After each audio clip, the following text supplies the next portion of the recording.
Bonjour à nouveau, chers amis internautes. L'informateur titre ce matin en manchette: Scandale financier à l'Agence nationale des transports terrestres.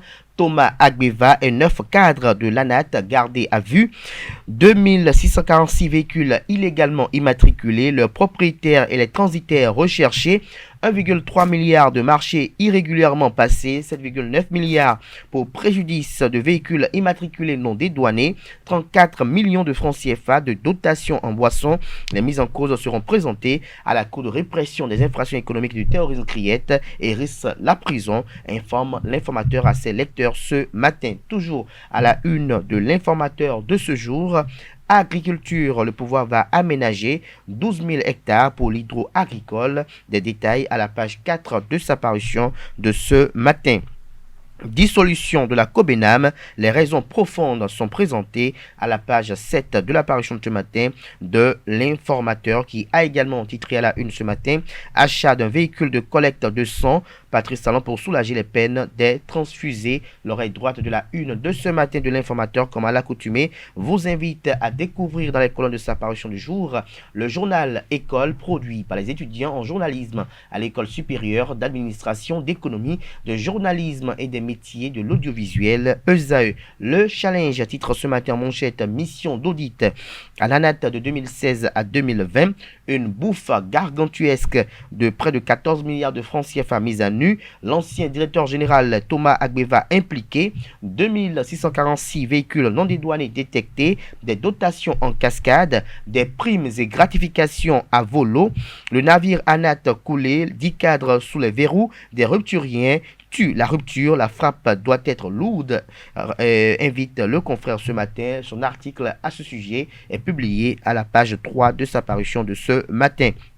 Toujours à la une du quotidien Le Challenge de ce matin, Conseil des ministres de mercredi 7 juillet 2021, plusieurs nominations au ministère de la Justice et de la Santé, lesquelles nominations sont présentées dans les colonnes de la parution de ce matin du journal. Le matinal titre ce matin: audit sur la période de 2016 à 2020, de graves irrégularités constatées à l'ANAT, un gap financier de 13,6 milliards de francs CFA, près de 8 milliards de pertes pour fausse immatriculation, 2646 véhicules non dédouanés mais immatriculés, des poursuites judiciaires contre les mises en cause. Des précisions aux pages 6 et 7 de la parution de ce matin de Le Matinal, qui a également titré à la une ce jour: négociation gouvernement-syndicat, un nouveau cadre légal de dialogue social proposé. L'article est publié à la page 2 de la parution de ce matin du journal. L'accroche accroche ses lecteurs ce matin avec cette manchette: Agence nationale des transports terrestres ANAT,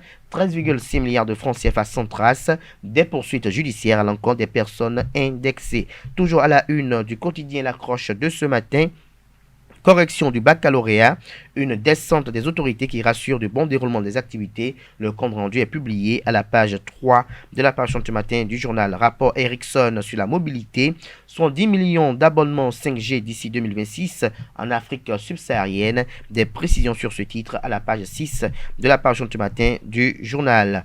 Vie des partis politiques quand l'Union démocratique pour un Bénin nouveau UDBN et le MPL donnent une leçon au Parti de renouveau démocratique PRD. Le Canard présente pour illustrer ce deuxième titre à la une, qui est présenté assez amplement, les images de Claudine Afiavi-Prudencio, de Maître Adrien Humbedji et de Sabissira Korogone. Son article à ce sujet est publié à la page 2 de sa parution de ce matin.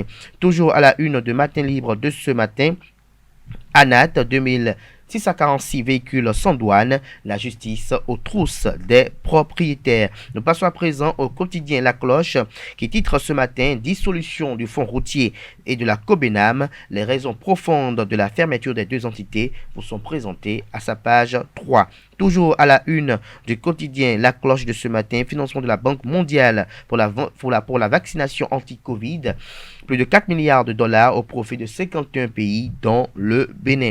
Info Matin titre ce matin en manchette: détention des ténors de l'opposition, posture silencieuse et peu solidaire de Moïse Kérékou. Toujours la une de Info Matin de ce matin: assassinat du président Jovenel Moïse, un nouvel épisode douloureux dans l'histoire haïtienne. Nous passons à présent au quotidien Fraternité qui a titré ce matin en manchette: malversation à la natte, la corruption à la peau dure, Patrice Talon déterminé, 2646 véhicules non dédouanés mais immatriculés, des paiements pour des actes anormaux de gestion, plus de 13 milliards détournés, nécessité de généraliser les audits. L'article est publié à la page 3 de la page ce matin du Canard, le même Canard qui publie dans les colonnes de sa page ce matin les corrigés types des séries G1, G2 et G3 des examens du bac 2021. Ce sera tout pour la présentation de quelques titres parus ce jour dans la presse nationale. Les quotidiens sont disponibles dans les kiosques au prix de 300 francs CFA, également accessibles en ligne pour ceux d'entre eux qui ne disposent pas d'un pour ceux d'entre eux qui disposent d'un site internet, j'allais dire, sont également accessibles en ligne. Nous passons à présent.